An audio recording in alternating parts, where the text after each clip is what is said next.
ஆண்டவர் ஆதியாமத்திலிருந்து வெளிப்படுத்தல் வரை தம்முடைய பிள்ளைகளை அழைக்கிறார். ஒவ்வொரு அதிகாரத்திலேயும் ஒரு அழைப்பு இருக்கிறது. தேவன் அழைக்கும் ஆண்டவர். கிறிஸ்தவம் என்பதே ஒரு தேடி வரும் ஒரு தெய்வம். இதனாலே தேவனுடைய பல அழைப்புகள் இந்த வேதத்தில் எழுதப்பட்டிருக்கிறது. ஒரு 3 விதமான அழைப்புகளை இந்த நாளில் உங்களோட நான் பகிர்ந்து கொள்ளும்படி விரும்புகிறேன். முதலாவது அழைப்பு ஆதியாமத்து புஸ்தகம் 7ஆம் அதிகாரம் 1 வசனம். இது நோவாவுக்கு தேவன் தந்த அழைப்பு. சிறிட்டு போன உலகம், ஜனங்கள் தேவனுக்கு முன்பாக சீர்கேடாய் வாழ்ந்தார்கள். வேதம் சொல்லுகிறது, அவர்கள் மனிதனுடைய அக்கிரமம் பூமியிலே பெருகினது.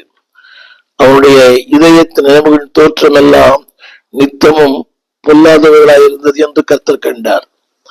அப்படியானால் மனிதனுடைய வாழ்க்கை முழுக்க முழுக்க தேவனுக்கு வேதனையும் கண்ணீரையும் கலக்கத்தை உண்டு பண்ணிற்று. தேவன் சொல்லுகிறார், தாம் பூமியிலே மனிதனை உண்டாக்கியதற்காக அவர் மனஸ்தாபப்பட்டார் என்று எழுதியிருக்கிறது.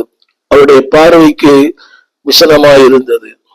இப்படிப்பட்ட ஒரு காலகட்டத்துல ஆண்டவர் அந்த பாவத்திலிருந்து, அக்கிரமத்திலிருந்து, அசுத்தத்திலிருந்து, அநியாயத்திலிருந்து தான் உண்டாக்கிய மனிதனை விடுவிக்கும்படி விரும்பினார். Invitation of deliverance. இது ஒரு விடுதலையின் அழைப்பு. பாவத்திலிருந்து, அக்கிரமத்திலிருந்து, அசுத்தத்திலிருந்து அவனை விடுவிக்கும்படியாய் தேவன் ஒரு அழைப்பை தந்தார். ஆதியாமத்து புஸ்தகம் 7ஆம் அதிகாரம் 1 வசனம்.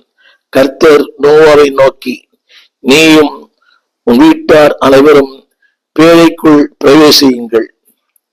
அடுத்த வார்த்தை எழுதப்பட்டிருக்கிறது, உன்னை காக்கும் பொருட்டு.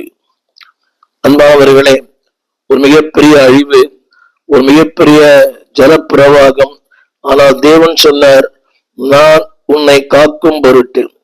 அடுத்த 4ஆம் சொல்லுகிறது, ஜீவஜந்துக்கள் அனைத்தையும் பூமி மேல் இராதபடிக்கு நான் நிக்கிரகம் பண்ணுவேன் என்றார்.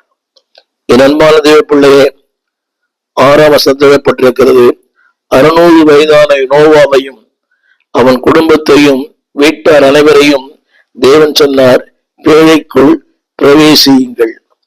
இதற்காக என்று சொன்னால், இன்றைக்கும் அருமை ஆண்டவர் இரட்சகர் அநேக ஊழியர்கள் மூலமாக, இருக்கிற சுவிசேஷங்கள் மூலமாக, திருச்சபைகள் மூலமாக, போதகர் மூலமாக இன்றைக்கும் அந்த அழைப்பை கொடுத்து கொண்டிருக்கிறார்.